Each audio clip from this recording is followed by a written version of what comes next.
Good morning and welcome back to the Soul Tree Diaries. My name is Martine Shelley. Today we're delving into chapter 6, which is called The Mycelium of Sisterhood. I can't wait to share this golden thread with you today. Last week we went on a journey of exploring the individual journey that we go through as women in life through those different transitions and different stages of the motherline ourselves. Today we're going to be looking at this as the collective, the mycelium of sisterhood.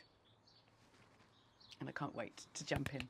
But before we do, I'm just going to briefly share a little bit of my own moving and processing and journeying through all of this too. Because this is the wonders of life and healing, is that no matter which area of our lives we're stepping into, there's always places and layers of growth and healing that we're always going through too. And throughout my life, in adulthood, I recognize that for me, this liver meridian has been activated and thickened for a lot of my life. Since childhood, I've been aware of this liver meridian from the right hip. Good morning, Crow. To the right shoulder, to the right head. This right side again, it's that masculine side of our energy, the energy where we step in, where we are on guard, protecting. And so this right meridian of my liver has been the place that's held the weight a lot of my life. And I've suffered from migraines, eye sensitivity, sound sensitivity, tonsillitis as a child, a wheeze in my chest, pain in my shoulder. So my right side of my body has carried a lot of the generational silt moving down through the family, but also picking up the silts of my own experience too. So working on keeping this meridian moving and flowing, there's lots of work I do to protect myself and keep myself as healthy as I can be. I see a Chinese acupuncturist who helps with the stagnation of the liver and the heating up of the liver, which sends the energy upwards to cause migraines. And they would come down here. And so he's been doing a lot of work with this over the years. I also see a naturopath who supports me nutritionally, functionally, to make sure that my body is as optimal as it can be to do this inner healing work that we do. But I've noticed something different since birthing the 3D diaries. I've noticed that there's another meridian that's stepped into play. The stomach meridian has started shouting. The stomach meridian comes down through the eye, through the cheek, through the jaw, through the right of the throat, through here where I've had a wheeze since childhood and tonsillitis out. Right down into the stomach, into the guts, into the digestion of life. And so this thread has shown itself today, since birthing these diaries. And because that liver has had to stand strong throughout life, holding the silts of mine and the generational family past, it still functions from that high level space, and at the moment it's causing issues for my stomach. It's the energy, because of the stagnation in the liver, that energy ends up attacking the stomach instead, and so the energy is coming up and I've been belching. So there's processing these diaries has been fascinating, because it's uncovered another layer of my own healing, which I knew would be in here somewhere, but you don't know where it will be until you step into these experiences of life that bring us through what it is we're needing to move through. So I found that really fascinating, that within these weekly releases of the diaries, I've found this weekly cycle in my body too, where this stomach meridian, after the releases, has a thickening of digesting and processing the thread that I've brought through from the wisdom and the wounds and behind the 3D portal doors in my mind as I release each thread. there's movement in the body and healing happening too. So that's yeah, I just find these things really interesting, because when we actually really look at the intricacies of healing and the 3D element of it, of how it's all encompassing, it can really help us to be able to process the tangible things that are happening and what's actually going on inside and why these things are happening. But we're here today to discuss the mycelium of the motherline, so let's jump straight on into that. Last week we explored our own journey. Today let's look at the 3D element of this. When you were a child, what did the motherline above you look like? How was the strength of that motherline running through your family? Was there a mother, a crone, a spirit mother? Were there aunties, cousins, grandmas? What did the whole picture of your motherline look like as you were moving through those transitions in your life? Because as women, we are women who cycle. We cycle our way through life. And we cycle best as females when we cycle together. You don't have to look far in nature to see this. You look to the pride of the lions. The lions that survive and thrive the most are the ones with the largest sisterhoods. Same in elephants and many other mammal families too. The strength of that motherline, the sisterhoods running down through that family, means everything to the survival of the family. So we function as a whole. But we're cycling women. We follow the rhythms of nature and the moon. Our cycles have 4 seasons to them, as does nature. So we function in connection with nature and each other as a sisterhood and a generational family. And you don't need to look too far into nature to see the same reflection of this in the wild. Just look to the trees. You see, a woodland is not just a bunch of trees, it's a family. If you've never read the book, oh, see, I can't remember the name now, The Mother Tree or Hunting the Mother Tree, I'll have the information at the end. Ah, dear. It's an incredible book. You see a woodland, woodlands have mother trees, auntie trees, grandma trees, cousin trees, daughter trees, son trees, father trees. Woodlands are a family, and they are connected through nature, through the seasons, through the connection with each other. They are connected in life through the mycelium that sits under the soil. The mycelium that wraps the white threads of Mother Earth. The nervous system of Mother Earth wraps its tendrils around each root. And the mother tree uses this nervous system external to their bodies to communicate and connect and send nourishment. Oh, hello, magpie. And send nourishment into their young. They literally send signals through the white mycelium network to connect and help the forest to thrive and to grow. They keep their fallen elders alive for a long time after they may have fallen down. They nourish the young. But what happens if you were to take one of those trees out of that mycelium, out of the collective network of nourishment of the whole woodland family, and place it in a pot somewhere else? That tree, as we know, would go through a period of wilt, of shock, of trauma, from being removed from that family network that it is always known.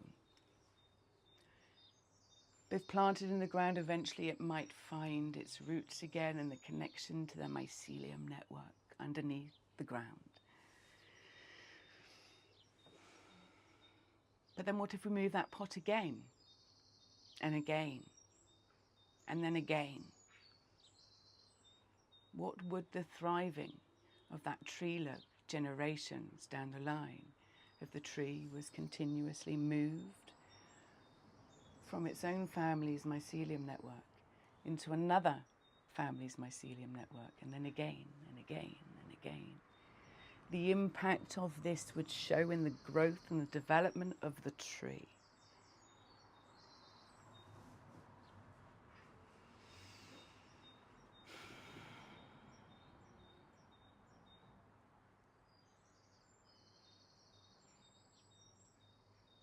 And yet so many of this is happening in our own families. Women have gathered through all of time, through ancient times, women have gathered in sisterhoods, in circles, in red tents, under the full moons, throughout all of ancient times. There's such a deep purpose to this, because within us, as women, as people, as humans, as mammals on earth, our nervous system doesn't sit outside of our body like the trees, it sits within us. Our nervous system, the white mycelium network running through our trunk and our limbs. And like the trees, we move freely above the soil, but that connection to the mycelium and the network under the soil is essential for the functioning of our biological souls. Women gather under the full moon to connect, to link in, nervous system to nervous system, pheromone to pheromone, eye contact, touch to touch, laughter to laughter. We natter, we chatter, we unfurl the last month. We bring it out of our bodies. We move the silt of the last month. Our bodies literally plug in because we're cycling women. We know the rhythms and rhymes of each other. And we know that women gather and collect their period sync and cycle. This is designed in nature, a family that grows through a whole mother line the whole time. They're in sync throughout their entire life. But a woman who's moved from pot to pot to pot to pot, the disconnection, the trying to reconnect in a different sisterhood. When you've never known the rooted experience from within, it's frightening jumping about between sisterhoods, trying to connect and plug in. Now, I have my own experience of this in life. I grew up in the military. We moved every 1 to 2 years throughout our childhoods and adult lives. A single flower in a pot, moving from one place to another, constantly hooking into a new network, a new friendship group, new sisterhoods, new families around. And you don't know it as a child because the experiences of life can take over. But you don't know it as a child what's missing inside. You only know the experience you have, not what you haven't had or received biologically as you've grown. But I also did experience living within sisterhood and cycling women. Boarding school is a massive, massive awakening. You're living in dorms of girls where perhaps you might move dorm every term or year. So again, those sisterhood mycelium networks are almost there, but the tendrils and threads constantly move every term and every year. You become very aware who to stand back from each month. It was quite a volatile place at times. So I had the experience of living around cycling women as I grew, but not the rooted safety through a hearth and a single mycelium sisterhood network too.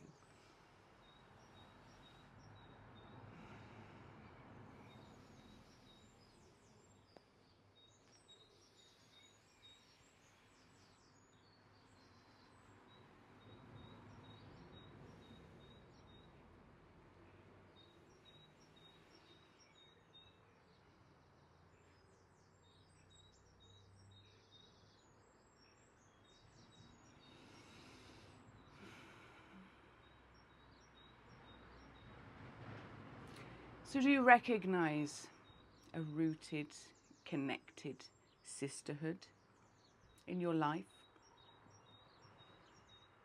Or has your body cycled alone? You know this within you. Do you cycle alone? Or do you feel a sisterhood connection around you anywhere in life?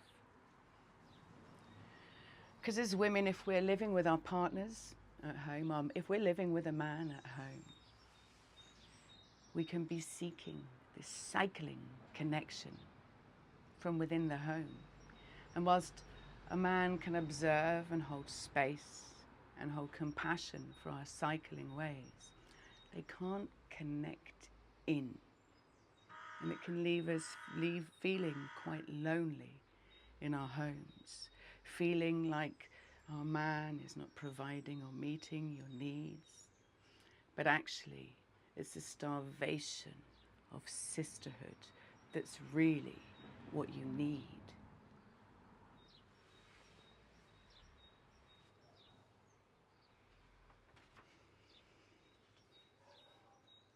Now, as women, we connect in our cycles, but how? Well, we know through science that the heart sends out an electromagnetic field. But here's the thing, so does our womb space too. Our wombs also send out an electromagnetic field, and this is how we connect and sync in to each other as women. Our bodies are designed to biologically function from this space in connection with other women's womb spaces too. So let's just disconnect that womb and look at it functioning on its own, seeking signal, crying out, nothing received back. The signal gets weak. The heart-womb link struggles. Reproductive issues, cysts, endometriosis, that word. Endometriosis, is that it? Fertility issues, functioning issues inside. How many women are suffering with their periods and cycles alone, going to doctors, blood tests, scans, everything's fine. When was the last time you went to see your gynecologist and he said to you, do you have a crone at home, someone who's guiding you? Do you have a mother who's rooted in? Do you have a sisterhood that you're connected to? These questions are never asked of our souls when we go for reproductive issues or pains or suffering inside. No one ever asks us about the electromagnetic connections that we're supposed to grow and thrive within. And perhaps this just needs a little bit more attention.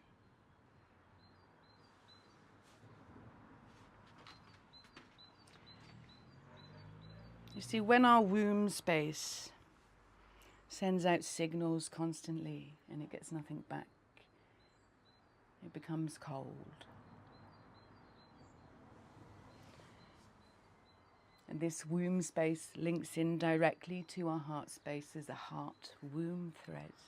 If you've ever done any work and gone into this space, it's a magical, beautiful space. But if this connection goes cold, the hearth of the home, that runs through the blood and the heart of the mother line goes cold.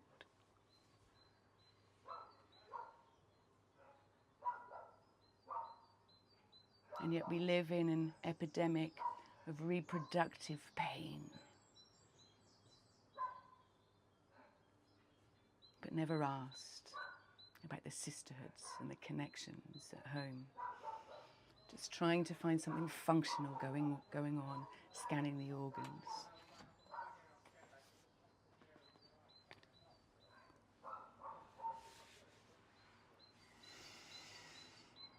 So as sisterhoods, we are designed by nature to connect biologically and function together. Do you have a sisterhood in your life? Let's have a look now, briefly, before we finish, at the world data, just to cross this over. We've already talked about the Chinese medicine, about that cold womb, cold hearth, home. And the McClintock Effect, which is the menstrual syncing, the scientific observation that women living in close proximity sync their cycles via pheromones, proving our bodies talk to each other without words, the non-70% of our communication. That is missing from the education that we're given. I love this because quite often when we talk about our survival system, we quite often talk about fight, flight, freeze and fawn. And actually there's a part of sisterhood and a part of females where we don't, when we're in our survival system, we don't go to fight or flight. We actually go to tend and befriend. We want to connect when we're in our survival system.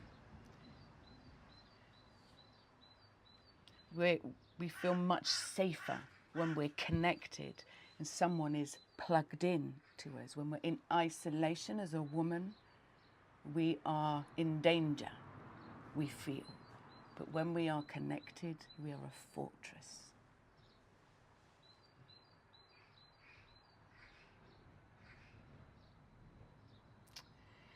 Yeah, in Ayurveda it's the same. Isolation increases the Vata, the air, the fear within, which dries out the reproductive tissues. Sisterhood provides Kapha, earth and stability to nourish the womb. So the heart's field is 60 times stronger than the brain. It synchronizes the group. And there he goes. It's Susan Simard who wrote Mother Tree. Yes, she recognises that there is the biological gifts via fungi. Yeah, in Chinese medicine, the heart, uterus, there is a vessel between. And when you are stressed or alone or isolated, stagnation breaks this connection between the heart and the womb and the vessel and the uterus. So I think that, just finishing off here for today, I think that it's time that we realise the gravity of our isolation, our biology, our reproduction, our bodies are struggling because socially we're a bit broken. And if you feel this in your core, this coldness, this functioning alone, it's time to step up. It's time to reconnect. It's time to regather to the red tent, the sisterhoods, the gatherings near you. And if sisterhood feels like too big a leap, nature, Mother Earth, will connect with you and hold you too. Just like we have the 4 seasons of the year, we also function from 4 seasons within. Each year, summer, winter, spring and autumn, it doesn't ever look the same. It changes each year with a season, as do we. Each of those 4 parts of our cycle change and look different each month. Having a place to connect with can help for you to find stabilisation with inside. And if sisterhood feels like too big a leap, then nature is calling you.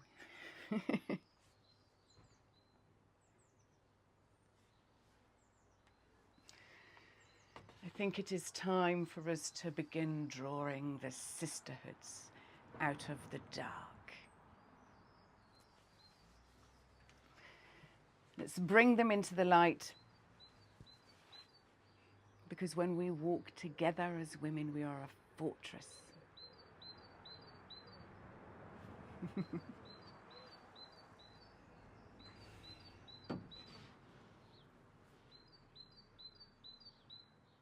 This is nature's way. This is the golden thread. Well, thank you for joining me for today's golden thread of the mycelium of sisterhood.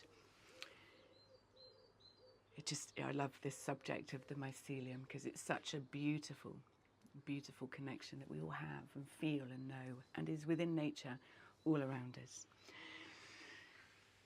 Next week, we're going to be delving into those 4 seasons of our cycle, just a little bit deeper.